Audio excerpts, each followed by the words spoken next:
नमस्कार दोस्तों, स्वागत है आपका मेरे चैनल कॉमिक्स लाइफ में। शुरू करते हैं अनिल मोहन जी द्वारा लिखा गया देवराज चौहान सीरीज का एक और मज़ेदार उपन्यास दौलत का ताज पार्ट 5। अनीता गोयल भवन सिंह को देखकर मुस्कुराई। रात हो चुकी थी। भवन सिंह अभी तक बेड पर नहीं गया था। कुछ देर पहले ही वह खाना खाकर हटे थे, जो कि मोहन मगर दे गया था। अनीता गोयल ने चाय बना ली थी, जो कि दोनों आमने सामने कुर्सियों पर बैठे चाय पी रहे थे। अब भवन सिंह की निगाह अनीता गोयल के जिस्म के जानलेवा हिस्सों पर फिसलने लगी थी। देर से छाई चुप्पी को अनीता गोयल ने मुस्कुराते हुए तोड़ा। मुझे मालूम है कि मैं बहुत खूबसूरत हूँ और मेरा जिस्म भी चमकदार है, और इस समय तुम्हारी नजरें मेरे ही बदन पर रह रहकर दौड़ रही हैं। यह तो होना ही था। मैं सामने रहूं तो देखने वाला ज़्यादा देर नहीं रह सकता। मैं हूँ ही ऐसी। इसी कारण तो मुझे पुंडीर ने तुम्हारे सामने पेश किया, ताकि मैं तुम्हें अपने जिस्म की करवटें दिखाकर तुम्हारा मुंह खुलवा सकूं, यह जान सकूं कि तुमने करोड़ों की दौलत कहाँ छिपाई है। भवन सिंह की निगाह अनीता गोयल के चेहरे पर जा टिकी। पुंडीर ने तुम्हें इसलिए भेजा है, तो तुमने यह बात मुझे क्यों बताई? इसलिए अनीता गोयल दांत भींचकर जहरीले अंदाज में हंसी। मैं पुंडीर के हक में कोई काम नहीं करना चाहती। क्यों? भवन सिंह ने तीखे स्वर में कहा। तुम तो पुंडीर की पटरानी हो। हाँ, ठीक कहा तुमने, अनीता गोयल ने पूर्वता लहजे में कहा।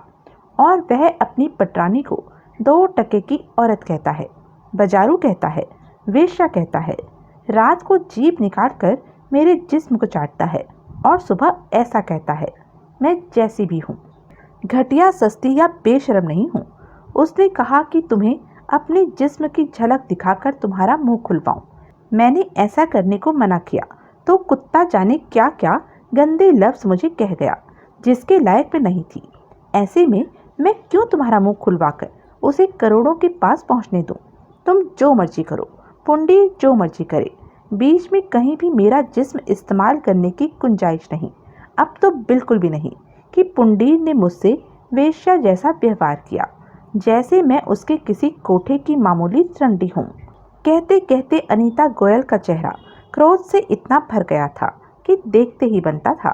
भवन सिंह अब भला क्या कहता। एक बात के प्रति तो वह पक्का था कि बेशक कुछ भी हो जाए, दौलत के बारे में उसने किसी भी कीमत पर मुंह नहीं खोलना। देवराज चौहान के मामले में पुंडीर क्या कर रहा है? कुछ नहीं कर रहा, अनीता गोयल ने अचानक कड़वे स्वर में कहा। पुंडीर देवराज चौहान से नहीं टकराना चाहता। फोन आया था देवराज चौहान का। देवराज चौहान का कहना था कि तुम्हें उसके हवाले करते। जवाब में पुंडीर ने कहा कि वह तुमसे मालूम कर ले कि दौलत कहाँ रखी है, फिर तुम्हें दे देगा। तुम क्या समझते हो कि पुंडीर तुम्हारे सिर से खतरा हटाने के लिए देवराज चौहान को मारेगा? कभी नहीं। वह सिर्फ करोड़ों की दौलत पाना चाहता है। इसी कारण उसने तुम्हें अपनी बातों के जाल में फंसाया। भवन सिंह के चेहरे पर कहर भरी मुस्कान उभरी। तो मैं कौन सा फंस गया? अनीता गोयल की निगाह भवन सिंह पर टिकी। अगर फंसा होता तो करोड़ों की दौलत लेकर पुंडीर के पास आता। पुंडीर ने जब मुझे पकड़ा तो कैसीनो के करोड़ों रुपए मेरे पास होते। मेरे खाली हाथ होने का यही मतलब था कि मैं पुंडीर की चाल में बात में नहीं फंसा। मैं अच्छी तरह जानता था कि पुंडीर मुझे जो कह रहा है, जो कर रहा है, वह सिर्फ मेरे द्वारा दौलत हथियाने के कारण कर रहा है। भवन सिंह को बेवकूफ़ समझ बैठा था पुंडीर। जो भी हो, मुझे इन बातों से कुछ भी लेना देना नहीं। अनीता गोयल ने जैसे हाथ झाड़े। मैंने तुम पर सिर्फ इस बात का ध्यान रखना है कि तुम यहाँ से भाग ना सको। किसी गलतफहमी में मत रहना। मैं सिर्फ बिस्तर गर्म करने वाली नहीं हूँ। कुछ ऐसा मत कर बैठना कि मुझे मौत से भरा रूप दिखाना पड़े। मैं तुम्हारे साथ नरमी से पेश आ रही हूँ तो इसकी मात्र एक वजह है कि पुंडीर के लिए मेरे दिल में नफरत भर चुकी है। लेकिन तुम्हारी रखवाली का जो काम मेरे ऊपर है, उसमें लापरवाही करके मैं पुंडीर के हाथों मरना नहीं चाहती, समझे? इस बात को हमेशा अपने दिमाग में रखना। आखिरी शब्द अनीता गोयल के सख्ती से भर गए थे। इसके साथ ही वह उठी और दरवाजे के पास पहुंचकर उसे ठीक तरह से बंद किया और चाबी घुमाकर दरवाज़ा लॉक करके चाबी को उसने अपनी जीन्स की पैंट की जेब में डाल लिया था। यह बात भी अपने दिमाग से निकाल दो कि मेरा जिस्म बिकाऊ है या किसी का खिलौना हूँ मैं। मुझे पाने की कोशिश मत कर बैठना, वरना तुम्हें बहुत बुरे अंजाम के दौर से गुजरना पड़ेगा। भवन सिंह के होठों से गहरी सांस निकल गई। मेरा ऐसा कोई इरादा नहीं। अनीता गोयल वापस कुर्सी पर आ बैठी। वैसे तुम्हारे साथ बुरा हुआ जो तुम पुंडीर के हाथों में पड़ गए, नहीं तो अब तक तुम करोड़ों की दौलत के साथ जाने कहाँ पहुंचे होते। अब तुम्हारा बचना मुश्किल है। अभी तो पुंडीर तुम्हें मौका दे रहा है, तुम्हारे साथ नरमी से पेश आ रहा है, लेकिन जल्दी ही ऐसा वक्त आएगा कि वह तुम्हारी बोटी बोटी करने पर उतारू हो जाएगा कि तुम उसे करोड़ों का पता बता दो। तुम्हारा साला खंडूरी पुलिस के हाथों में पड़ गया, नहीं तो पुंडीर ने उसे भी। क्या मतलब? भवन सिंह सीधा होकर बैठ गया। पुंडीर के आदमी तुम्हारी साले को लेने गए थे। पुंडीर को विश्वास था कि तुम और तुम्हारा साला खंडूरी पुंडीर के हाथ लग जाता तो अब तक वह या तो पुंडीर को बता चुका होता कि दौलत कहाँ पड़ी है, या फिर मर चुका होता। अनीता गोयल पुंडीर से खुंदक खाए कही जा रही थी। यह तो खंडूरी की किस्मत अच्छी रही कि खंडूरी को पुलिस पकड़ कर ले गई। भवन सिंह उछलकर खड़ा हो गया। क्या क्या बोला तुमने? अनीता गोयल ने अजीब निगाहों से भवन सिंह को देखा। क्या हुआ तुम्हें? तुम्हें कैसे पता चला कि खंडूरी को पुलिस ने पकड़ा है? भवन सिंह बदहवास सा कह उठा। कमाल है, यह एक छोटी सी बात है, ऐसी बात हमसे छिपती ही कहाँ है। भवन सिंह मुंह फाड़े अनीता गोयल को देखता रहा। क्या बात है? मामूली सी बात पर परेशान क्यों हो गए?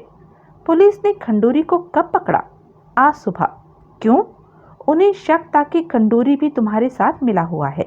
उसे सब मालूम है कि तुम जो कर रहे हो। खंडूरी उस बात से पूरी तरह वाकिफ है। अनीता गोयल गहरी निगाहों से उसे देख रही थी। भवन सिंह के दांत भिंच गए। उफ, यह क्या हो गया? एकाएक अनीता गोयल की आंखों में चमक उभरी। तुम्हें कुछ पता होगा कि पुलिस के पास खंडूरी की क्या हालत है? नहीं, मैं कुछ नहीं जानती। अनीता गोयल ने सिर हिलाया। दोनों में चंद पलों की लंबी खामोशी पड़ गई। अनीता गोयल पैनी निगाहों से भवन सिंह को देखती रही और भवन सिंह होठ भींची व्याकुलता से चहलकदमी करने लगा। तुम एकाएक परेशान क्यों हो गए हो भवन सिंह?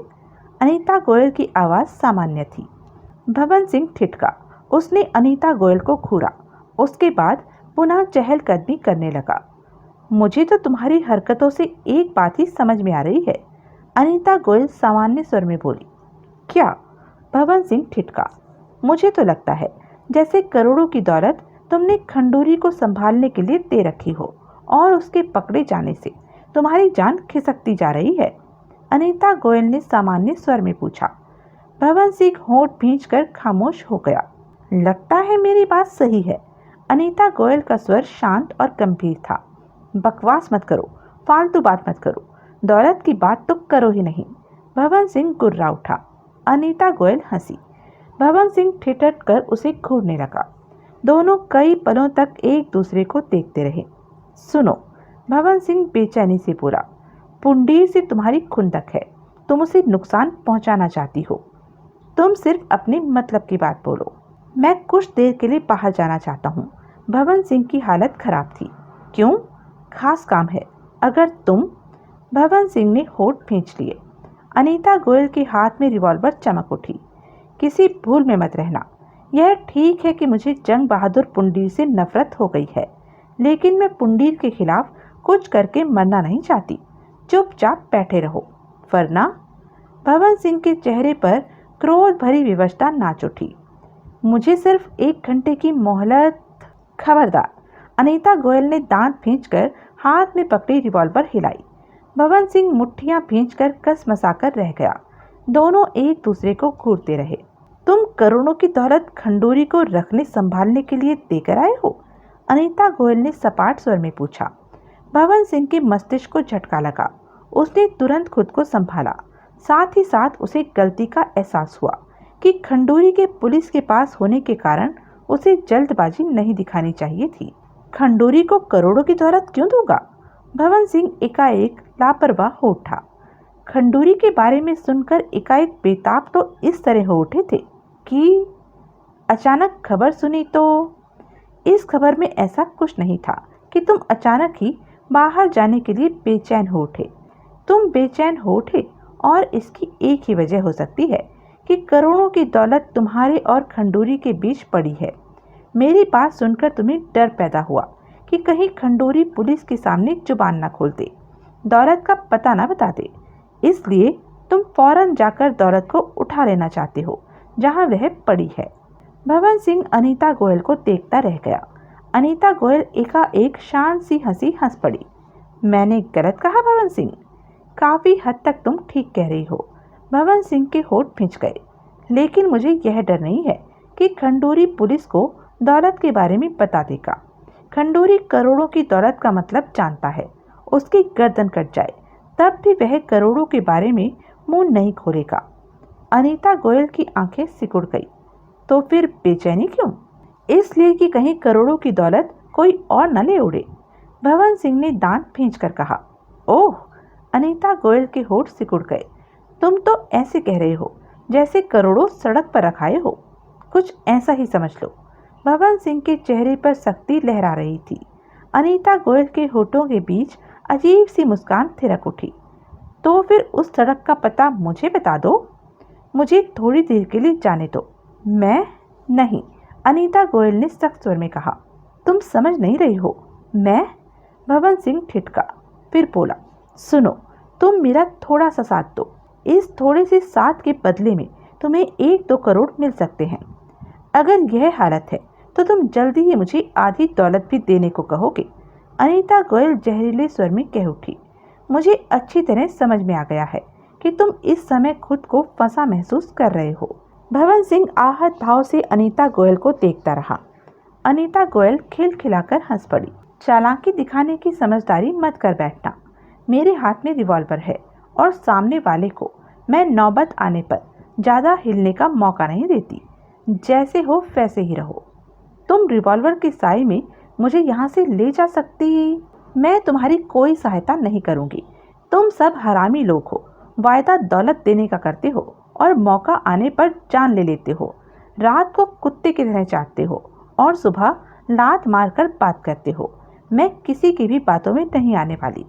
अनीता गोयल खतरनाक स्वर में गुर्रा उठी।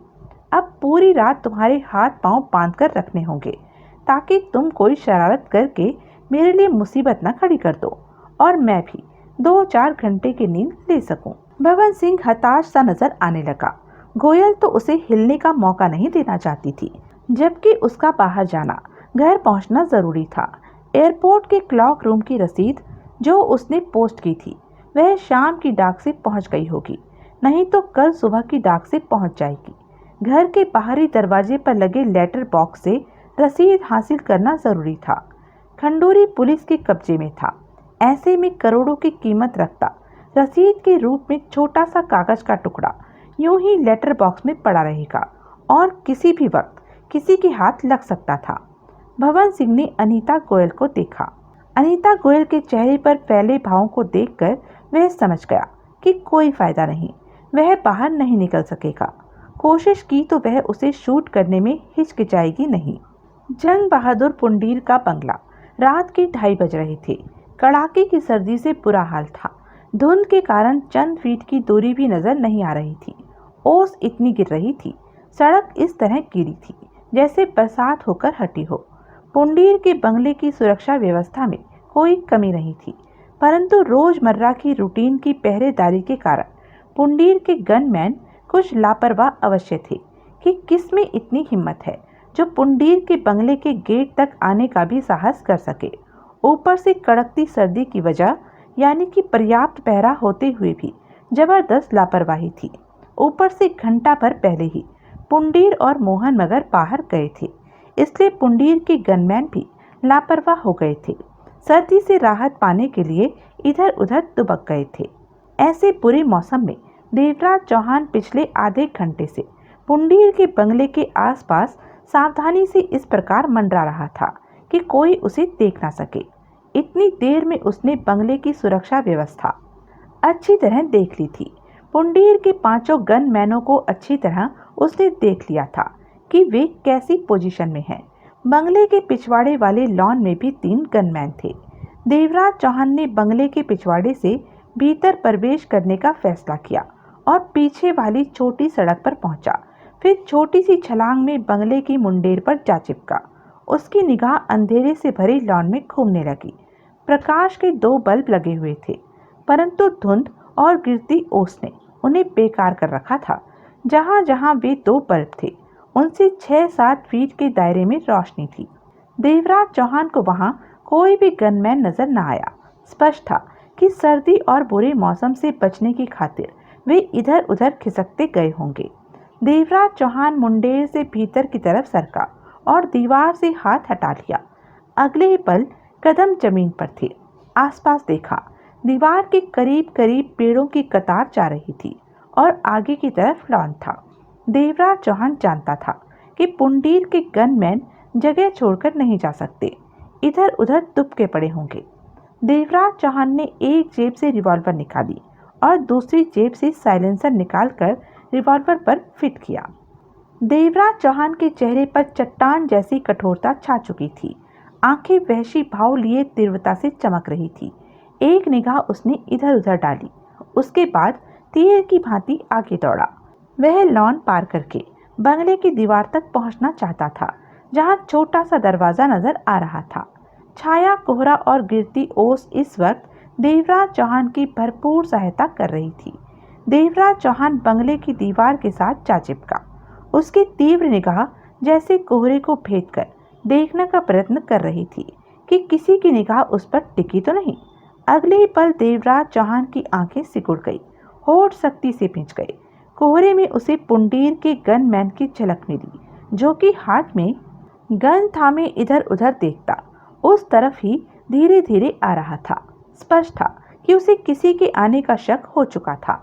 ज्यादा वक्त बर्बाद करना ठीक नहीं था। गनमैन ने उसे देखकर एक भी फायर कर दिया तो उसका आना बेकार हो जाएगा। इससे पहले कि गनमैन कोहरे को चीरकर उसे देख पाता, देवराज चौहान ने रिवॉल्वर सीधी की और ट्रिगर दबा दिया। ना सुनाई देने वाली मध्यम सी आवाज हुई, चिंगारी चमकी और लुप्त हो गई। आगे बढ़ता गनमैन का चेहरा माथा उड़ गया, वह चीख भी न सका। 2 पल मृत अवस्था में उसी प्रकार खड़ा लहराता रहा, फिर नीचे जा गिरा। गिरने की कोई खास आवाज नहीं हुई। देवराज चौहान की चमक से भरी वहशी निगाह एक बार फिर धुंध भरे वातावरण में घूमी। सब ठीक था। देवराज चौहान दरवाजे के पास पहुंचा। दरवाजा बंद नहीं था। सिटकनी भीतर बाहर कहीं से भी नहीं लगी थी। देवराज चौहान ने आहिस्ता से सावधानी से दरवाजे का पल्ला खोला और बेआवाज भीतर सरक गया। फिर पल्ला बंद करके भीतर से सिटकनी चढ़ा दी। 2 पल सावधानी से वैसे ही खड़ा रहा। सामने ही विशाल बहुत बड़ा ड्राइंग रूम नजर आ रहा था। लाइट जल रही थी, हर जगह रोशनी थी। रात के इस वक्त किसी नौकर वगैरह के नजर आने का तो सवाल ही नहीं होता था। वहां जैसे मौत का सन्नाटा छाया हुआ था। रिवॉल्वर थामे देवराज चौहान आगे बढ़ा। चंद कदम आगे आने पर उसे बाईं तरफ सीढ़ियां नजर आई, जो पहली मंजिल पर जा रही थी। खतरनाक अंदाज में देवराज चौहान के सतर्क कदम सीढ़ियों की तरफ बढ़ गए। रणवीर सिंह दिन भर का थका टूटा आधी बोतल पीकर गहरी नींद में बेसुध सोया पड़ा था। वह बीती रात भी नहीं सो सका था, इसलिए नींद में बेहोशी का सा असर था। परंतु तीव्र सर्दी में गर्दन पर ठंडे बर्फ के समान ठंडे लोहे की रगड़ का एहसास हुआ तो उसकी आंखें खुल गई। नशे से भी लाल सुर्ख आंखें। 2 पल तो वह कुछ समझ नहीं पाया। आंखें फाड़े अपने ऊपर झुके चेहरे को देखता रहा। फिर एकाएक उसके मस्तिष्क को तीव्र झटका लगा। आंखें खौफ से फैलती चली गई। देवराज चौहान? रणवीर सिंह ने जल्दी से उठना चाहा। उसकी गर्दन पर रिवॉल्वर की नाल रखे देवराज चौहान ने नाल का दबाव बढ़ाया तो रणवीर सिंह ने उठने की कोशिश छोड़ दी, बदन ढीला कर दिया। परंतु उसकी आंखों में, चेहरे पर जर्रे जर्रे पर दहशत ही दहशत नाच रही थी। उसके होठ हिले, परंतु शब्द मुंह से बाहर नहीं आ सके। चेहरा हल्दी की तरह पीला पड़ चुका था। देवराज चौहान का चेहरा वहशी दरिंदे की भांति लग रहा था। क्रोध से धधकती लाल आंखें, भिजे होंठ, गालों से बाहर की ओर झलक रही हड्डियां नीचे की तरफ झुका होने के कारण जैसे चेहरे पर छाए खतरनाक भाव बेहद स्पष्ट नजर आने लगे थे। जाने क्यों रणवीर सिंह को अपनी मौत का स्पष्ट तौर पर एहसास होने लगा। आंखों में हल्के खौफ के साए और भी गहरे हो गए। पहली बार रणवीर सिंह की जीभ हिली और सूखे होठों पर फिर गई। सर्दी के इस जबरदस्त मौसम में भी उसके माथे पर जैसे पसीने की मध्यम सी चमक नजर आने लगी थी। तुम भीतर कैसे आए? रणवीर सिंह के होठों से फटा सा स्वर निकला। सिर्फ 2 बातें, देवराज चौहान ने दांत भींचकर खतरनाक लहजे में कहा। मैं यह जानना चाहता हूँ कि भवन सिंह कहाँ है, उसे कहाँ रखा है। इस एक बात के पूरी होने के बाद मेरी दूसरी बात यह है कि उठो और मुझे जंग बहादुर पुंडीर के पास ले चलो। देवराज चौहान की आवाज में बसे भावों को पहचानकर खौफ से रणवीर सिंह की आत्मा कांप उठी। रणवीर सिंह फटी आंखों से अपने ऊपर झुके देवराज चौहान के चेहरे को देखता रहा। देवराज चौहान के दांत और भिज गए। रणवीर सिंह को गर्दन पर नाल के बढ़ते दबाव का एहसास हुआ। पुंडीर बाहर गया है, घंटे भर पहले। रणवीर सिंह आतंक भरे स्वर में कह उठा। बाहर? हाँ, मोहन मगर के साथ, रणवीर सिंह ने कांपते हुए कहा। खबर मिली थी कि उसका कैसीनो और खास ऑफिस किसी ने उड़ा दिया है। खबर मिलते ही वह फौरन चल दिया। देवराज चौहान जबड़ों में कसाव भरे रणवीर सिंह को देखता रहा। मैं सच कह रहा हूँ, बंगले पर मैं और रावत ही हैं। भवन सिंह कहाँ है? मैं नहीं जानता। रणवीर सिंह थरथराते स्वर में कह उठा। तुम्हें भवन सिंह के बारे में ना मालूम हो, यह बात विश्वास के काबिल नहीं है। देवराज चौहान के स्वर में दरिंदगी कूट कर भरी पड़ी थी। अगर तुम भवन सिंह के बारे में बता देते हो तो जिंदा छोड़ दूंगा, नहीं तो अभी मौत मिल जाएगी। मेरे पास वक्त कम है। मैं सच कह रहा हूँ, मैं नहीं जानता भवन सिंह कहाँ है। रणवीर सिंह खौफजदा स्वर में कह उठा। देवराज चौहान की उंगली हिली। बे आवाज फायर हुआ और गोली गले में सुराख करती हुई तकिया पार करके बेड के गद्दे में जा फंसी। रणवीर सिंह का हरकत करता शरीर थम गया। आंखें फटी की फटी रह गई। देवराज चौहान रिवॉल्वर थामे उसके सिर के ऊपर से हटा और पलटकर 7 कदमों से बाहर निकला।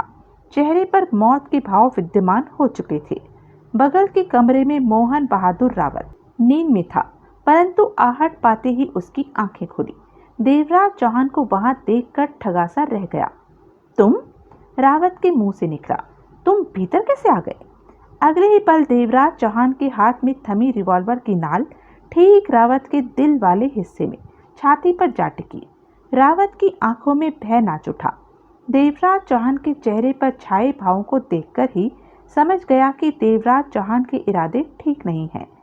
देवराज चौहान की मौत किसी निगाह रावत पर टिकी थी। तुमने या पुंडीर ने क्या समझा? मेरे मामले में टांग अड़ाकर बच जाओगे? जवाब देते देते रावत ठिठका। उसकी सांसों को बारूद की गंध का एहसास हुआ। तुम किसी पर फायर करके आ रहे हो? बारूद की स्मेल? हाँ, मिनट भर पहले ही फायर किया है, देवराज चौहान ने क्रूरता भरे स्वर में कहा। रावत ने सूखे होठों पर जीभ फेरी। पूछोगे नहीं कि कौन मरा? कौन? रणवीर सिंह। रावत को अपने पांव के नीचे सब कुछ हिलता महसूस हुआ। क्या? रावत के होठों से कठिनता से फटा सा स्वर निकला। तुमने रणवीर सिंह को मार दिया? देवराज चौहान के होठों पर खतरनाक मुस्कान नाची। हाँ, वह मेरे सवालों का जवाब नहीं दे रहा था। कौन से सवाल? रावत को अपनी जान खुश्क होती महसूस होने लगी। भवन सिंह कहाँ है और पुंडीर से मिलना है मुझे। पुंडीर बाहर गया है, रावत घबराते स्वर में बोला। ड्राइवर के साथ? नहीं, मोहन मगर के साथ, रावत ने जल्दी से कहा। माना। और भवन सिंह को पुंडीर ने कहाँ रखा है? देवराज चौहान के दांत भिंच गए। मैं नहीं जानता। मरना चाहते हो? सच में, कसम से, मैं नहीं जानता कि भवन सिंह को कहाँ पर रखा हुआ है। रणवीर सिंह ने भी यही जवाब दिया था। देवराज चौहान ने नाल का दबाव छाती पर बढ़ाया। रावत जैसे मौत के समंदर में डूबा नजर आ रहा था। रणवीर सिंह ने सच कहा है, मैंने भी सच कहा है। हम नहीं जानते कि भवन सिंह कहाँ पर है। पुंडीर ने उसे कहाँ रखा है। पुंडीर हमें भवन सिंह की हवा नहीं लगने दे रहा। देवराज चौहान के चेहरे पर मौत से भरी मुस्कान नाच उठी। इस बात पर कोई भी विश्वास नहीं कर सकता, क्योंकि पुंडीर तुम लोगों के दम पर ही अपना हर काम करता है। अगर मरना नहीं चाहते तो सच कहो, वरना मैं पूरी तरह ट्रिगर दबाने के मूड में हूँ। रावत के शब्द मुंह में ही रह गए। देवराज चौहान के बदलते भावों को उसने पहचाना और अगले ही पल हिम्मत इकट्ठी करके बिजली किसी गति से अपनी लात देवराज चौहान के पेट पर मारी। देवराज चौहान के शरीर को तीव्र झटका लगा। वह उछलकर एक कदम पीछे नीचे जा गिरा। अगले ही चंद पल हंगामों से भरे थे। उसके बाद मौत से भरी शांति छा गई। लात के प्रहार से देवराज चौहान के पीछे हटते ही रावत ने फुर्ती के साथ तकिए के नीचे से रिवॉल्वर निकाली। रुख देवराज की तरफ किया, परंतु ट्रिगर नहीं दबा सका, क्योंकि तब तक देवराज चौहान संभलकर पलटकर रिवॉल्वर सीधा करके ट्रिगर दबा चुका था। रावत की खोपड़ी के परखच्चे उड़ गए। सुबह 4 बजे उसी ठिकाने पर देवराज चौहान की जगमोहन और क्षेत्री से मुलाकात हुई। देवराज चौहान को रावत से पता चल गया था कि पुंडीर के एक कैसीनो और ऑफिस को उड़ा दिया गया है। वह समझ चुका था कि यह काम जगमोहन और क्षेत्री ने ही किया है, परंतु जब उन्हें पता चला कि देवराज चौहान रणवीर सिंह और मोहन बहादुर रावत को पुंडीर के बंगले पर जाकर शूट कराया है, तो खास तौर से क्षेत्री हक्का बक्का रह गया। तुमने पुंडीर के बंगले में घुसकर रावत और रणवीर सिंह को गोली मार दी? हैरानी है, किसी में इतनी हिम्मत नहीं कि पुंडीर के बंगले के पास भी पटक सके। और तुमने इतना बड़ा काम कर दिया? यह कोई इतना बड़ा काम नहीं था। देवराज चौहान ने सिगरेट सुलगाकर शांत स्वर में कहा। ना ही मुझे करने में किसी प्रकार की दिक्कत का सामना करना पड़ा। यूँ समझो कि अगर मुझे कोई परेशानी या किसी दिक्कत का सामना करना था तो वह खराब कोहरे से भरे मौसम के कारण, पहरेदारी में हुई लापरवाही के कारण नहीं। रंग बहादुर क्षेत्री ठठाकर हंस पड़ा। वाह, तुमने तो पुंडीर को आधा खत्म कर दिया। अब उसके पास बचा ही क्या? सिर्फ मगर। उसके खास साथी उसके पास नहीं रहे। अब पुंडीर मगर के साथ मिलकर अपने धंधे कैसे संभालेगा, अपनी दादाई कैसे कायम रखेगा? पुंडीर तो गया, कोई दूसरा दमदार उसे रास्ते से हटा ही देगा। क्षेत्री पागलों की तरह खुश हो रहा था। सुनो, तुम पुंडीर को क्यों नहीं खत्म करते? मगर को भी हटा दो, मारो सालों को। देवराज चौहान के चेहरे पर कहर भरी मुस्कान नाच उठी। तभी जगमोहन क्षेत्री को देखकर तीखे स्वर में बोला, साले फूंक देता है। जवाब में क्षेत्री जहरीली हंसी हंसा। मगर के बारे में तो मैं दावे के साथ नहीं कहता, लेकिन पुंडीर तो हर हाल में मरेगा। इस वजह से मरेगा कि उसने मेरी डकैती में दखल दिया है, और जो बिना कारण मेरे काम में दखल देता है मैं उसे नहीं छोड़ता। कहते कहते देवराज चौहान का चेहरा दरिंदगी से भरकर लाल सुर्ख हो उठा। भवन सिंह के बारे में पता चला? जगमोहन ने पूछा। नहीं, रणवीर सिंह और रावत ने मुंह नहीं खोला। उनके मरने की खास वजह यही रही।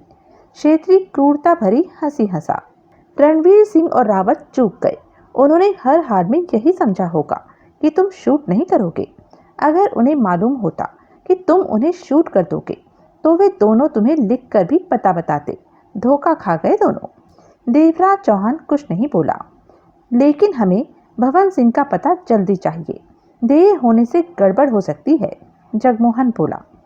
चंद पलों की खामोशी के पश्चात देवराज चौहान सोच भरे स्वर में बोला, पुंडीर ने यकीनन भवन सिंह को ऐसी जगह रखा होगा जिसके बारे में किसी को जानकारी नहीं होगी। सही बात है, क्षेत्री ने होठ भींचकर सिर हिलाया। और भवन सिंह की निगरानी पर भी उसने अपने खास आदमी को रखा होगा। देवराज चौहान ने क्षेत्री को देखा। ठीक कहते हो, लेकिन उसके खास तो वही हैं जो सामने नजर आ रहे हैं। मैं अलग हो चुका हूँ। अविनाश सिंह को तुमने पहले ही मार दिया था। रणवीर सिंह और रावत को उड़ा कर आ रहे हो। बचा मोहन मगर, तो तुमने बताया। रावत के मुताबिक मगर रात को पुंडीर के साथ बाहर गया था, और तो खास कोई बचा ही नहीं। अनीता गोयल। क्षेत्री चौंक कर देवराज चौहान को देखने लगा। अनीता गोयल इस काबिल है कि वह भवन सिंह पर नजर रख सके, उस पर काबू पा सके? वह हरामी तो मुझ पर भी काबू पा ले, क्षेत्री ने दांत खींचकर कहा। मतलब कि भवन सिंह अनीता गोयल की ही निगरानी में हो सकता है। देवराज चौहान ने विश्वास भरे स्वर में कहा। लेकिन कहाँ? क्षेत्री, तुम बरसों से पुंडीर के खास आदमी रहे हो। तुम ही सोचो कि सोचे तो मैं यह कब से जा रहा हूँ, लेकिन पुंडीर ने अपने हर ठिकाने से हर किसी को वाकिफ नहीं रखा। बहुत बड़ा होशियार हरामजादा है वह। शायद देर सवेर में ध्यान आ जाए, लेकिन अब क्या किया जाए? हमारे पास इतना वक्त नहीं कि बर्बाद करते रहें। करोड़ों की दौलत का मामला है, देर करने से हाथ से निकल सकती है। जगमोहन बेसब्री से बोला। मैंने पुंडीर को टांग अड़ाने की सजा दे दी है, और भवन सिंह कहाँ छिपा बैठा है, दौलत उसने कहाँ छिपाई है, यह जानना अलग बात है। देर सवेर में भवन सिंह भी सामने आएगा ही। देवराज चौहान ने दांत खींचकर कहा। और अब मैं पुंडीर को पकड़कर दौलत के बारे में पूछूंगा। पुंडीर? वह हरामजादा कहाँ बताएगा कि? मालूम है नहीं बताएगा। देवराज चौहान का स्वर खतरनाक हो उठा। पुंडीर को लेकर मेरा टारगेट सिर्फ इतना है कि मैंने उसे शूट करना है। बहुत मजा आ रहा है सुनने में। क्षेत्री दरिंदगी से भरी हंसी हंसा। और जाहिर है उसके बाद मगर से पूछोगे कि भवन सिंह कहाँ है। उसने नहीं मुंह खोला तो वह भी गया। पुंडीर का सारा अपराधी कुनबा सफाचट। शहर में शांति, पुलिस की सिरदर्दी खत्म। अनीता गोयल ने भवन सिंह का इरादा भांपकर सावधानी से काम लिया था। रात भर उसे रेशम की डोरी से बांध कर रखा, ताकि वहां से जाने के फेर में वह कोई गड़बड़ न करे। बंदरों में जकड़ा होने के कारण भवन सिंह ठीक तरह से सो नहीं सका। वैसे भी उसकी आंखों से नींद गायब हो चुकी थी। वह यहाँ से जाकर लेटर बॉक्स में पड़े लिफाफे के भीतर की करोड़ों की रसीद को अपने कब्जे में कर लेना चाहता था, परंतु अनीता गोयल उसकी बात नहीं समझ रही थी। किसी भी तरह उसकी बात मानने पर तैयार नहीं थी। उधर खंडूरी पुलिस के कब्जे में था और कुछ पता नहीं था, कोई भरोसा नहीं था कि वह पुलिस के फंदे से कब छूटता है या छूटता भी नहीं। दूसरी ओर अनीता गोयल चैन की नींद सोई और सुबह उठी। वह जानती थी कि जिस तरह उसे बांधा है, वह चाहकर भी, कोशिश करके भी अपने बंधन नहीं खोल पाएगा। उठकर उसने हाथ मुंह धोए, फिर किचन से चाय बनाकर लाई और उसके बाद भवन सिंह के बंधन खोले। अनीता गोयल के एक हाथ में चाय का प्याला था तो दूसरे में रिवॉल्वर। भवन सिंह ने चाय का घूंट भरते हुए क्रोध भरी निगाहों से अनीता गोयल को देखा। मेरी बात ना मानकर तुम बहुत बड़ी गलती कर रही हो। जवाब में अनीता गोयल हंसी। ऐसा करोड़ों कमाने का मौका तुम्हारे हाथ नहीं आएगा। मुझे थोड़ी देर के लिए बाहर जाने दो, तुम भी मेरे साथ चलो। बेशक मुझे रिवॉल्वर के साए में रखो। भवन सिंह बेचैनी से बोला। मैं जो भी कह रहा हूँ ईमानदारी से कह रहा हूँ, कोई छल कपट नहीं।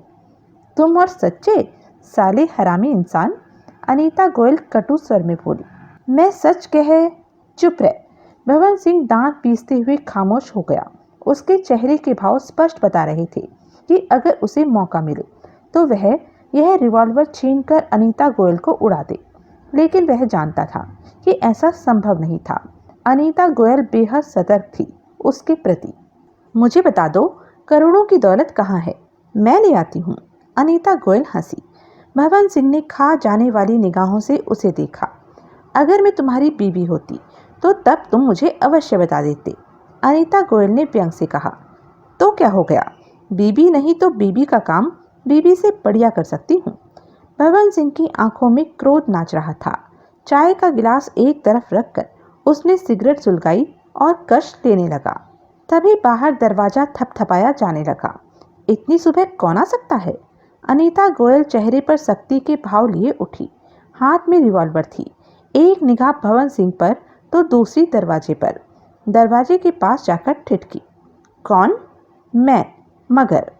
अनीता गोयल ने जीन की पैंट से चाबी निकालकर लॉक हटाया और सिटिकनी नीचे करके पल्ला खोला।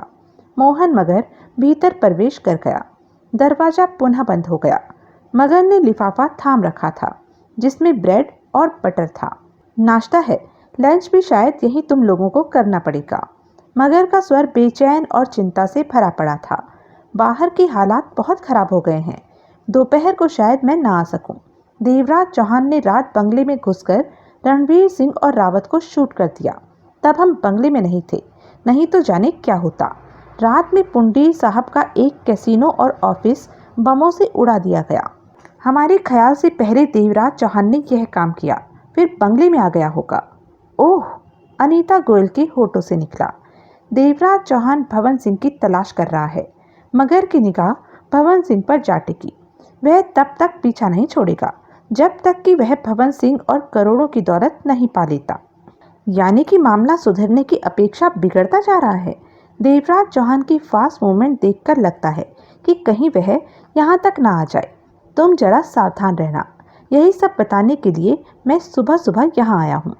मैं तो सावधान हूँ, लेकिन अच्छा यही होगा कि तुम या पुंडीर साहब बार बार यहाँ ना आए। हो सकता है देवराज चौहान की निगाहें तुम लोगों पर टिकी हों, अनीता गोयल ने गंभीर स्वर में कहा। मोहन मगर ने सिर हिलाया। वैसे पुंडीर साहब बहुत ही खतरनाक मूड में हैं।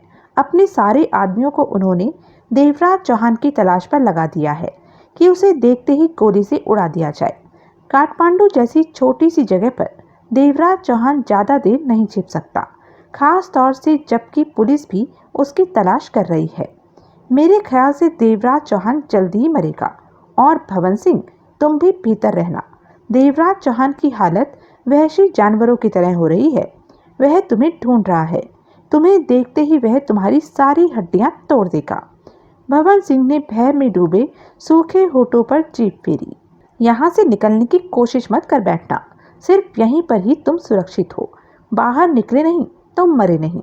यह मत भूलना कि देवराज चौहान के साथ क्षेत्री भी है, जगमोहन भी है, और पुलिस को भी तुम्हारी जोर शोर से तलाश है। खंडूरी को पहले ही पुलिस पकड़ चुकी है। सब हालात तुम्हारे सामने हैं। भवन सिंह को मोहन मगर की एक एक बात सही लगी। उसके कारण देवराज चौहान ने पुंडीर पर हाथ डाल दिया है। एक ही रात में रणवीर सिंह और रावत जैसे दरिंदों को गोली से उड़ा दिया। पुंडीर का कैसीनो और ऑफिस बमों से तबाह कर दिया। ऐसे में वह तब तक मौत से भरी तबाही मचाता रहेगा जब तक कि कैसीनो की करोड़ों की दौलत को वापस नहीं पा लेता। देखा जाए तो देवराज चौहान अपनी जगह सही था, ठीक कर रहा था। उसकी धोखेबाजी और पुंडीर की हरकतों ने ही देवराज चौहान को मजबूर किया था कि वह मौत से भरा ऐसा खतरनाक कदम उठाए। एकाएक मोहन मगर की आंखों में जानलेवा क्रूरता नाच उठी। बाहर के हालात क्या हैं तुम जान ही चुके हो। पहले की बात और थी। हम तुम्हें महीना भी अपनी गोद में बिठाकर तुम्हें छुपाकर रख सकते थे, लेकिन अब तो सांस लेने की भी फुर्सत नहीं बची। पुंडीर साहब के पास इतना वक्त नहीं है कि तुम्हारे नखरे बर्दाश्त करें।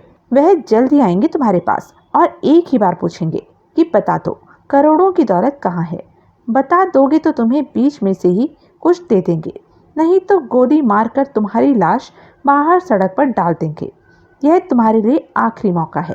सोच लेना, मरना चाहते हो या जीना। पुंडीर साहब यहाँ कभी भी आ सकते हैं, 2 घंटे में भी और 2 दिन बाद भी। तुम्हारे कारण पुंडीर साहब को बहुत बड़ा नुकसान सहना पड़ा है। खास तौर से रावत और रणवीर सिंह को खोना पड़ा है। अब यह मत सोचते रहना कि तुम मुंह बंद रखोगे तो हम तुम्हें शीशे में सजा कर रखेंगे। भवन सिंह की आंखों में मौत का आतंक समा चुका था। तुम भी इसे समझा देना। मगर ने दांत खींचकर अनीता गोयल को देखा। चिंता मत करो, अब तो इसे समझाना ही पड़ेगा, अनीता गोयल ने दांत खींचकर कहा। मोहन मगर खतरनाक हालात की हवा छोड़कर वहां से चला गया। सुना, अनीता गोयल ने तीखे स्वर में कहा। मगर ने क्या कहा? उसने जो कहा सो कहा, लेकिन मेरी भी सुन लो। तुम पुंडीर को दौलत के बारे में बताओ या ना बताओ, तुम बचने वाले नहीं हो। अलबत्ता पुंडीर या पुलिस तुम्हें रगड़ देगी। मेरा मतलब कि हर हाल में तुम गए ही गए। अपने ही खेल के शिकंजे में तुम फंस चुके हो। भवन सिंह को तो मोहन मगर की बातें सुनकर ही मौत नजर आने लगी थी। तुम बाहर जाना चाहते हो, चले भी गए तो नहीं बचोगे। अनीता गोयल का स्वर गंभीर था। दौलत जहां पड़ी है वहीं पड़ी रह जाएगी, या फिर इस दौलत के दम पर कोई और सारी उम्र दिवाली मनाता रहेगा। भवन सिंह सूखे होठों पर जीभ फेरे जा रहा था। अब तो तुम्हारे पास बचने का कोई भी रास्ता नहीं रहा। अपने आप को तो मरा ही समझो। भवन सिंह का चेहरा खौफ से निचुड़कर बस सूरज सा नजर आने लगा था। अनीता गोयल ने रिवॉल्वर को जेब में डाला और बेहद शांत स्वर में बोली, लेकिन मैं तुम्हें हर डर परेशानी से मुक्ति दिला सकती हूँ, तुम्हारी जान बचा सकती हूँ। कैसे? भवन सिंह के होठों से थरथराता स्वर निकला। तुम्हें दौलत के 3 हिस्से करने होंगे। 2 क्षण तो भवन सिंह कुछ समझ ही ना पाया। 3 हिस्से? हाँ, 3 हिस्से। इसी में तुम्हारा बचाव है, तुम्हारी जिंदगी है, तुम्हारी सुरक्षा है। मेरे कहने पर चलकर ही तुम पुंडीर और देवराज चौहान से बच सकते हो। अनीता गोयल का स्वर ठोस था। मैं अभी भी कुछ नहीं समझा। भवन सिंह का डर कुछ कम हुआ। समझ जाओगे, पूरी बात सुनोगे तो सब समझ जाओगे। और मैं दावे के साथ कहती हूँ कि तुम इस कदर फंसे पड़े हो कि हर हाल में मेरी बात मानोगे। इसके सिवाय तुम्हारे पास कोई रास्ता नहीं। बोलो। भवन सिंह की निगाह अनीता गोयल पर जा टिकी। कैसीनो की करोड़ों की दौलत जो तुमने छिपा रखी है, उसके 3 हिस्से होंगे। एक मेरा, दूसरे मेरे साथी का, तीसरा तुम्हारा। अगर मंजूर है तो बोलो, आगे बात करूं। भवन सिंह ने पैनी निगाहों से अनीता गोयल को देखा। तुम्हारा साथी कौन है? है कोई? मुझे बताओ, क्या जरूरत है तुम्हें जानने की? मैं उसे जानता हूँ। भवन सिंह का स्वर पैना हो गया। हाँ।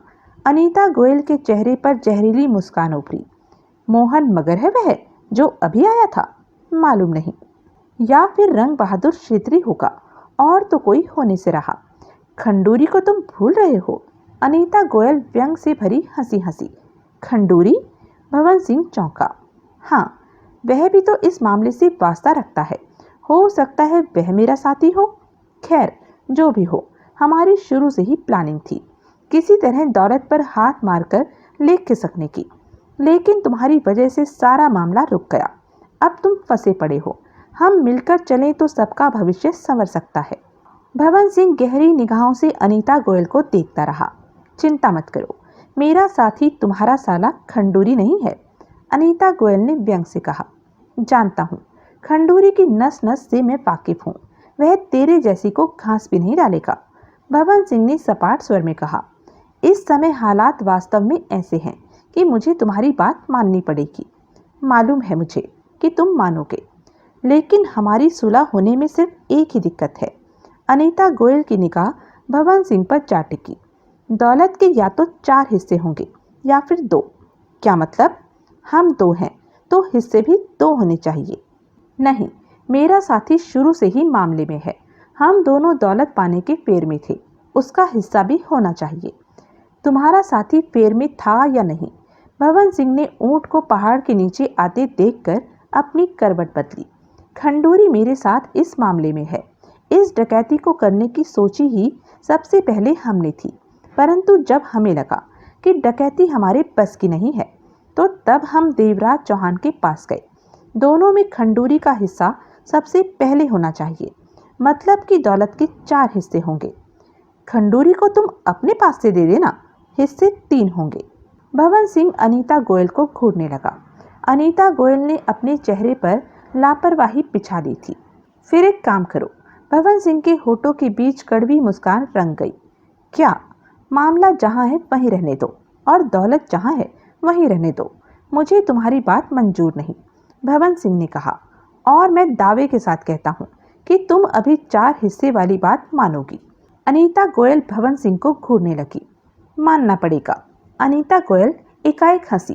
काफी घिसे घिसाए हो। भवन सिंह कुछ नहीं बोला। ठीक है, मुझे 4 हिस्सों वाली बात मंजूर है। तो फिर फौरन चलो यहाँ से।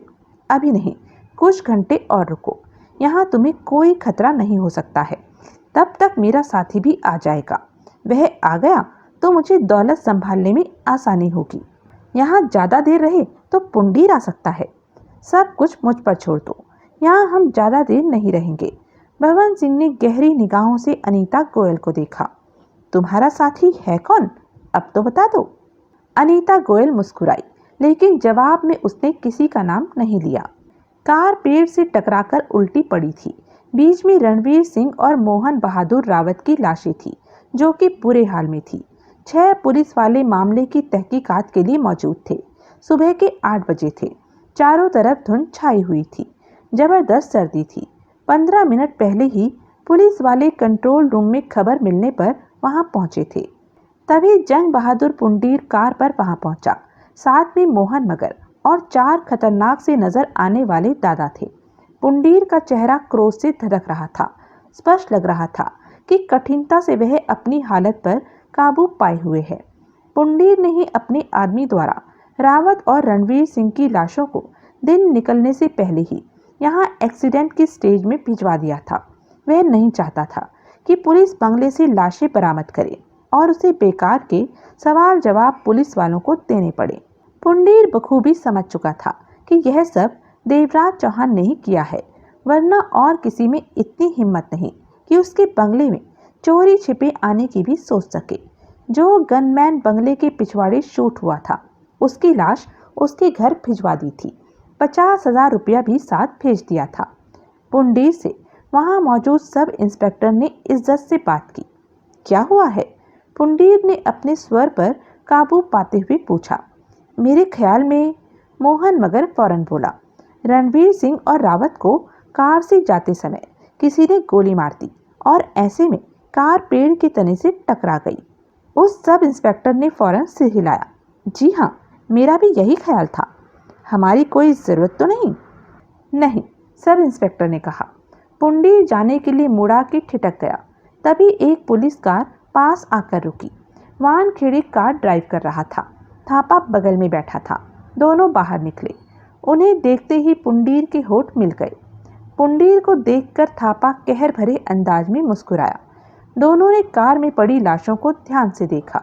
पुंडीर साहब, थापा सीधा होकर पलटते हुए बोला, खबर मिली तो मैंने सोचा देख तो आए कि पुंडीर साहब की जाबाज मरने के बाद कैसे दिखते हैं। वैसे अच्छे दिखते हैं, लेकिन रावत का निशाना कल चूक गया। मेरी बाह आप देख रहे हैं ना? छाती की अपेक्षा बाह में गोली मार दी। निशाना चूक गया बेचारे का। निशाना हो तो देवराज चौहान जैसा, एक आदमी एक गोली, काम खत्म। वैसे यह आपने अच्छा किया कि लाशों को इस तरह यहाँ फिकवा दिया। कोई बात आपके ऊपर नहीं आएगी और हमें भी क्या जरूरत है छानबीन करने की। कानून की सिरदर्दी कम हुई। जंग बहादुर पुंडीर का बदन क्रोध से थरथरा उठा। मोहन मगर की आंखों में लाल सुर्खी चमक उठी। वानखेड़े, थापा ने हंसकर वानखेड़े को देखा। तुम ठीक कहते हो कि देवराज चौहान कमाल का आदमी है। पुंडीर के होश तो वह वैसे ही ठिकाने लगा देगा। मुझे तो पुंडीर साहब के होश ठिकाने लगे नजर आ रहे हैं। तुम्हारा क्या ख्याल है? देवराज चौहान अब क्या करेगा? इस पुंडीर को खत्म करेगा? वानखेड़े ने दांत भींचकर कहा। और यह मगर, इसे? और यह भी तो मरेगा। पुंडीर के बिना यह जीकर क्या करेगा? बोर हो जाएगा। रात को तो देवराज चौहान ने जनाब का कैसीनो और ऑफिस पूरी तरह उड़ा दिया। देवराज चौहान की दौलत पर हाथ डालने का नतीजा यही होता है, और इंस्पेक्टर थापा जैसे पुलिस वाले की हत्या करने की कोशिश का यही नतीजा होता है। थापा ने क्रूरता भरे स्वर में कहा, पुंडीर, अगर रावत द्वारा तुम मुझ पर हमला ना करवाते तो यह सब ना होता। होता तो कम से कम इतनी जल्दी ना होता। देवराज चौहान के रास्ते से पुलिस हटाकर, नाकाबंदी हटाकर हमने ही उसका रास्ता साफ किया है ताकि वह तुम तक आसानी से पहुंच सके, और वह पहुंचा।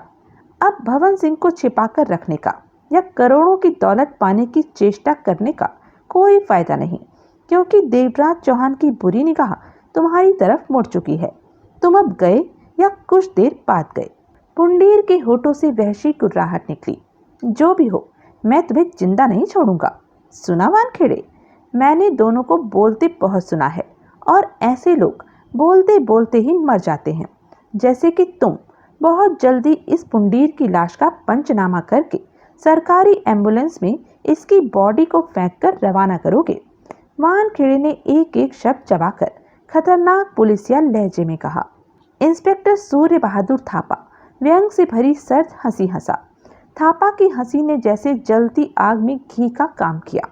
पुंडीर के दिमाग में क्रोध में लिपटा मौत का लावा दौड़ उठा। चेहरा क्रूप सा हो उठा। आंखें ऐसी लाल सुर्ख हो गई कि जैसे किसी ने मिर्ची झोंक दी हो। पागल वहशी सा नजर आने लगा था वह।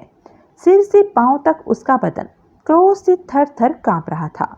पुंडीर का कांपता हाथ जेब की तरफ बढ़ा। वानखेड़े और थापा की आंखों में मौत से भरी तीव्र चमक उभरी। तभी मगर ने जंग बहादुर पुंडीर का हाथ पकड़ लिया और दांत भींचकर धीमे स्वर में बोला, पुंडीर साहब, ये आप क्या कर रहे हैं? बात इन दो की होती तो अब तक ये भी सड़क पर मरे पड़े होते।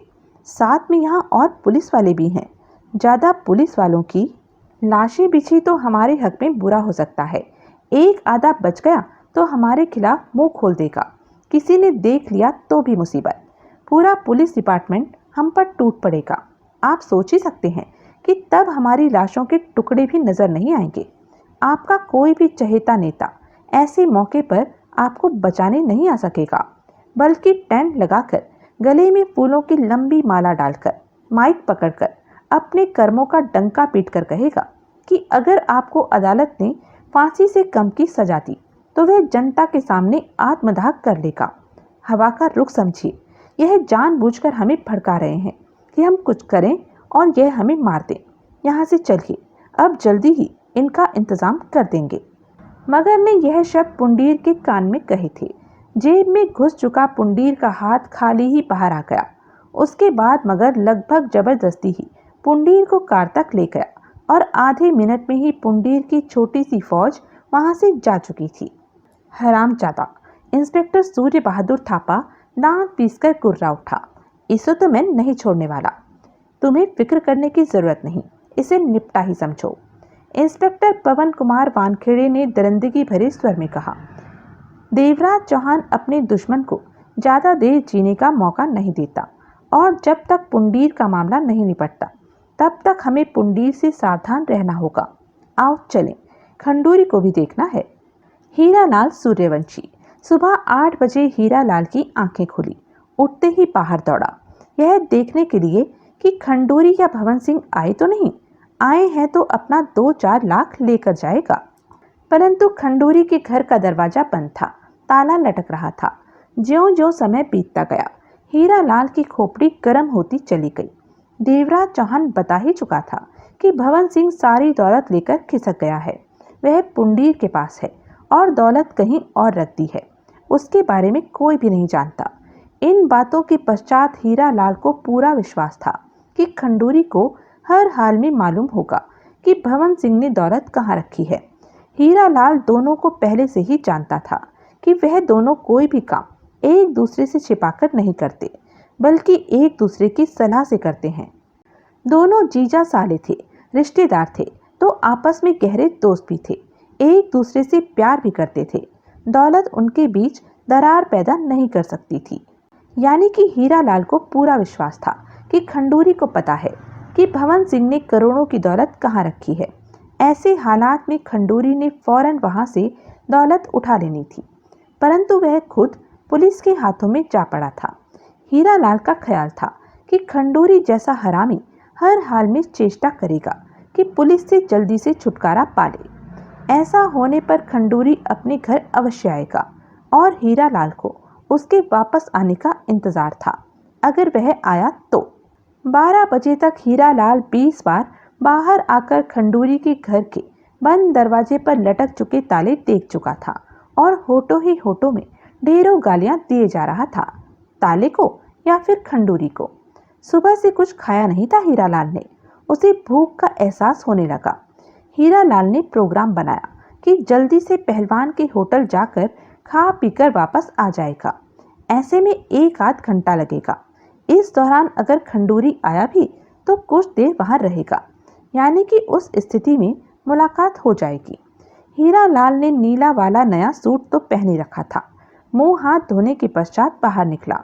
आगे बढ़ने की अपेक्षा खंडूरी के घर के बंद दरवाजे की तरफ बढ़ गया। दरवाजे के पास पहुंचकर वहां पर लटकते ताले को खींचकर अच्छी तरह देखा कि वह कहीं खुला हुआ तो नहीं। उसकी आंखों ने धोखा तो नहीं खाया, परंतु ताला ठीक ठाक ढंग से बंद था। साला उल्लू का पट्टा खंडूरी। हीरालाल झुंझलाकर बड़बड़ा उठा। 24 घंटे यहीं मेरा रहना था और अब जरूरत पड़ी तो नजर ही नहीं आ रहा। एक बारगी उसका दिल किया कि पता करे पुलिस ने उसे कहाँ रखा है, हो सके तो उससे मिले, परंतु अगले ही पल इस विचार को झटक दिया कि खंडूरी से मिलने के चक्कर में पुलिस उसे भी वहां न बिठा ले। इस विचार के साथ पलटने को हुआ कि एकाएक ठिठका। दरवाजे पर लगे छोटे से लेटर बॉक्स के छेदों से उसे नजर आया कि भीतर कुछ है, कोई पत्र वगैरह। उसने ध्यानपूर्वक छेदों में देखा, फिर हाथ बढ़ाकर उसने लेटर बॉक्स का कवर खोला। भीतर डाक लिफाफा मौजूद था। हीरालाल ने लिफाफा निकाला, उस पर लिखा पता देखा। कमाल है, हीरालाल सूर्यवंशी अपना मुंह बनाकर बड़बड़ाने लगा। इनका कौन सा रिश्तेदार पैदा हो गया जो पत्र भी डालने लगा। पोस्टमैन को भी हैरानी हुई होगी यह पत्र देखकर। हीरालाल 2 क्षण तो लिफाफे को उलट पलट कर देखता रहा, फिर जाने क्या सोचकर लिफाफे का कोना फाड़ा और उसमें उंगलियां डालकर भीतर का मामला निकाला। यह देखकर उसके चेहरे पर अजीब से भाव आए कि भीतर पत्र वगैरह ना होकर मामूली सी रसीद थी। हीरालाल ना समझने वाले अंदाज में उस रसीद को देखता रहा। उस पर छपे और लिखे शब्दों को देखा, परंतु खास कुछ भी नहीं समझ पाया। आखिरकार उसने रसीद को कागज के छोटे से टुकड़े को वापस लेटर बॉक्स में रखने के लिए सोचा, परंतु यह सोचकर उसने इरादा बदल दिया कि खंडूरी भवन सिंह वगैरह से मिलने का यह एक और बहाना हो जाएगा कि पोस्टमैन उसके पते पर पत्र डाल गया। खोलने के बाद देखा कि उस पर नाम पता तो उनका है, कहते हुए यह छोटा सा कागज उन्हें दे देगा। इस विचार के साथ हीरालाल ने उस रसीद कागज के टुकड़े को तोड़ मरोड़ कर कोट की भीतरी जेब में लापरवाही से डाला और आगे बढ़ गया। 20 मिनट बाद ही हीरालाल पहलवान के होटल में था। रात भर कैसीनो में बिताने के कारण पहलवान ने कुछ देर पहले ही कैश काउंटर संभाला था, वरना पहले तो उसका नौकर ही खाने वाले से बिल ले रहा था। हीरालाल ने पहलवान को काउंटर पर बैठे देखा तो कोई बात नहीं की। पहलवान को घूरते हुए हीरालाल गुजरा और भीतर जाकर बैठ गया।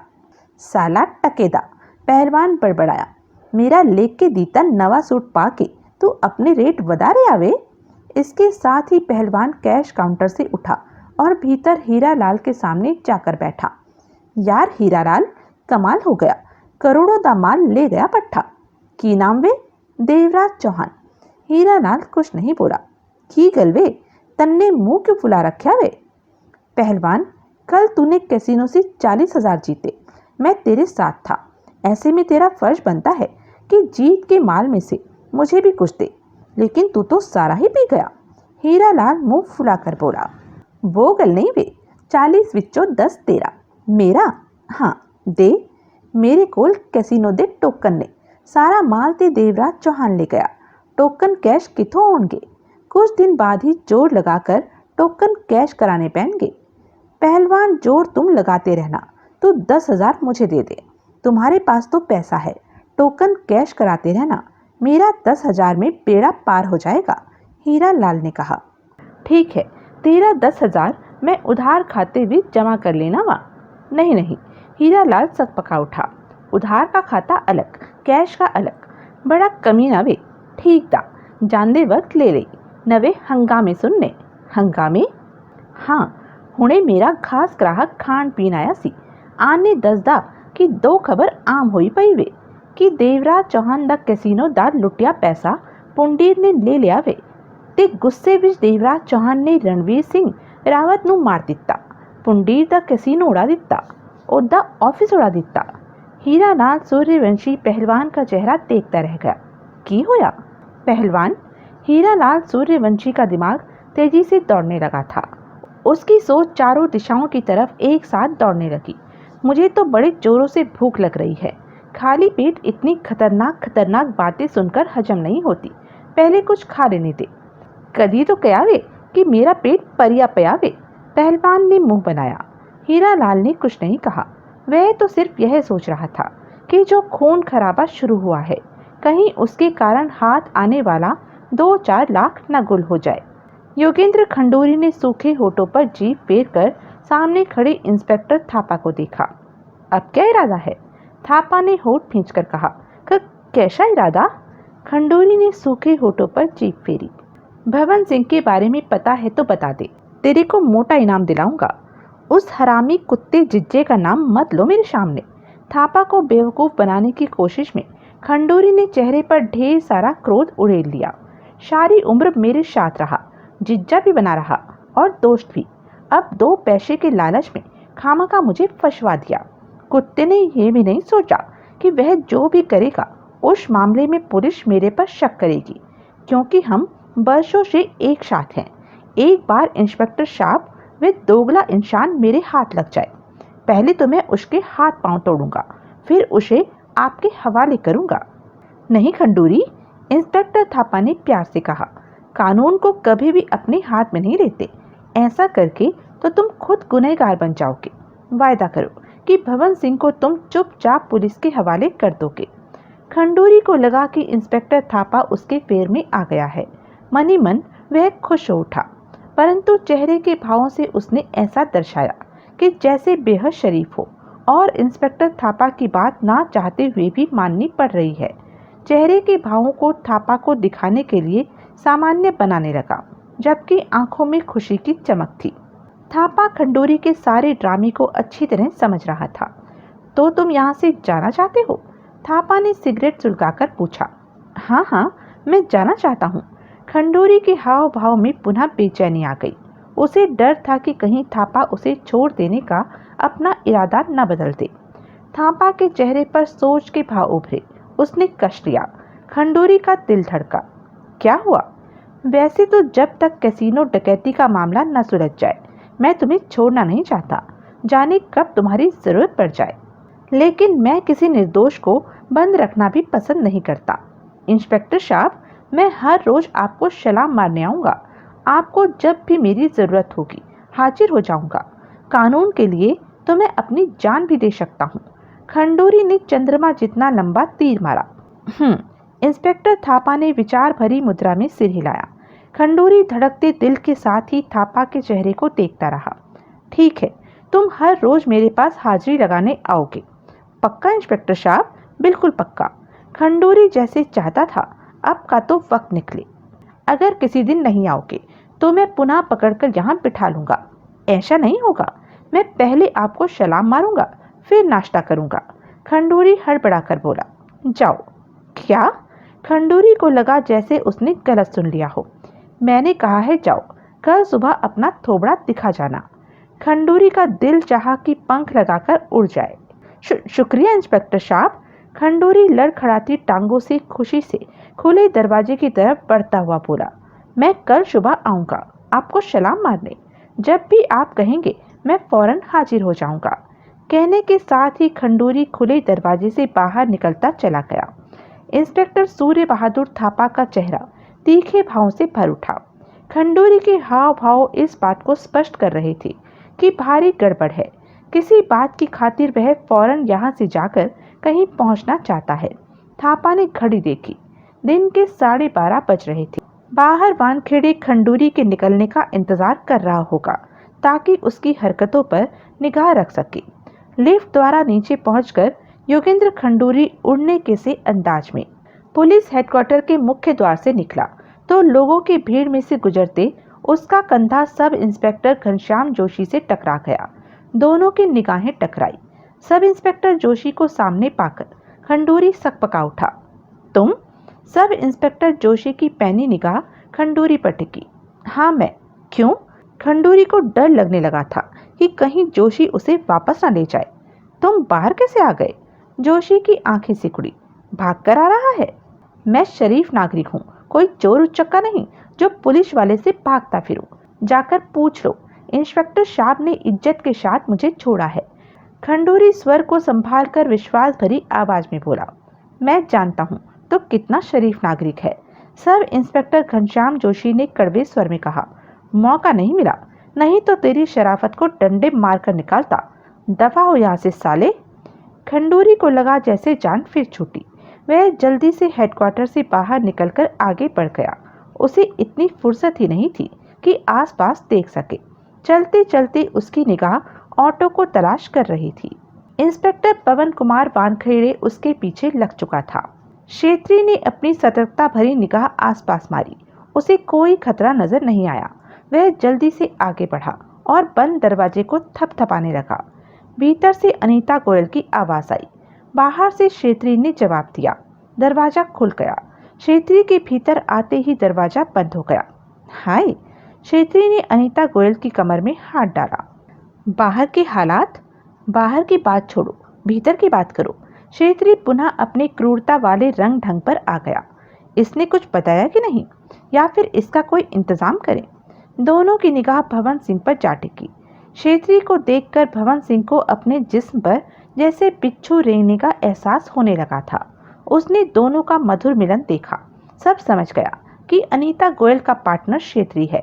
उन दोनों का मिलाप देखकर भवन सिंह हैरान सा हुआ, परंतु जल्दी ही उसने खुद पर काबू पा लिया।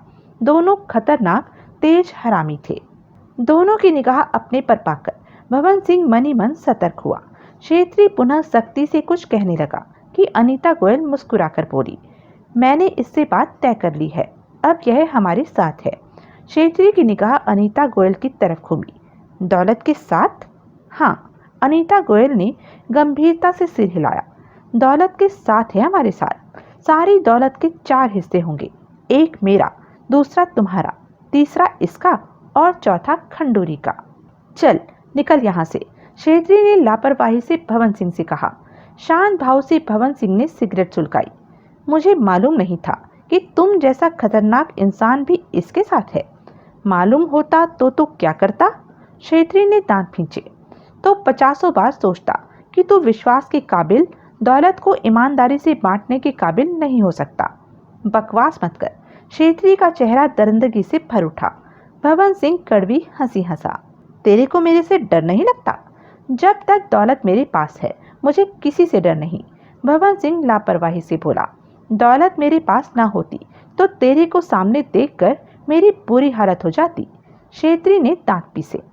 अनीता गोयल कुछ कहने लगी कि भवन सिंह बोला, दौलत पाने के चक्कर में तूने पहले पुंडीर को धोखे से लात मारी और देवराज चौहान में जा घुसा, लेकिन हवा का रुख देखकर तूने मेरी तरफ पलटी मार ली।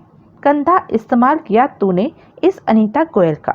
अब तू मेरे से दौलत लेगा, बंटवारा करेगा, और मैं दावे के साथ कह सकता हूँ कि बंटवारा करने की जरूरत ही नहीं पड़ेगी, क्योंकि ऐसी नौबत आने से पहले ही तूने मेरे को और अनीता गोयल को शूट कर देना है। किसी और की ना सही, लेकिन कम से कम मैं तेरी फितरत तो समझ ही सकता हूँ। क्षेत्री, तुझे सिर्फ दौलत ही चाहिए, उसके लिए तू हर किसी की हत्या कर सकता है।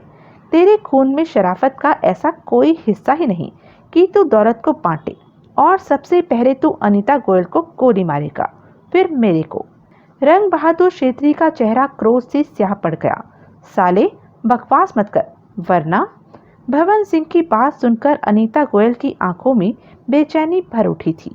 आवाज नीची रखकर बात कर। भवन सिंह का स्वर भी सख्त हो गया। फिर उसने अनीता गोयल को देखा।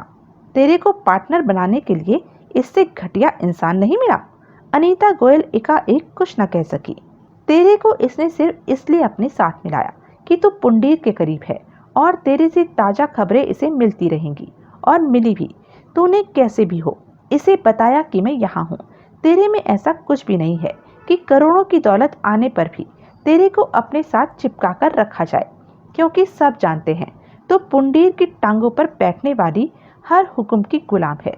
आम कितना भी मीठा हो, जब वह जूठा हो जाता है तो आसानी से गले के नीचे नहीं उतरता, खास तौर से जब बढ़िया आमों का टोकरा पास में पड़ा हो या फिर नया टोकरा खरीदना मामूली बात हो। तूने तो अपनी मौत का रास्ता बढ़िया चुना, क्षेत्री के हाथों मरने के लिए। यह सारा तो दौलत के लिए अपनी माँ को भी न छोड़े। क्षेत्री के होठों से वहशी गुर्राहट निकली। भौंकता है सारा। रंग बहादुर क्षेत्री पागल सा नजर आने लगा।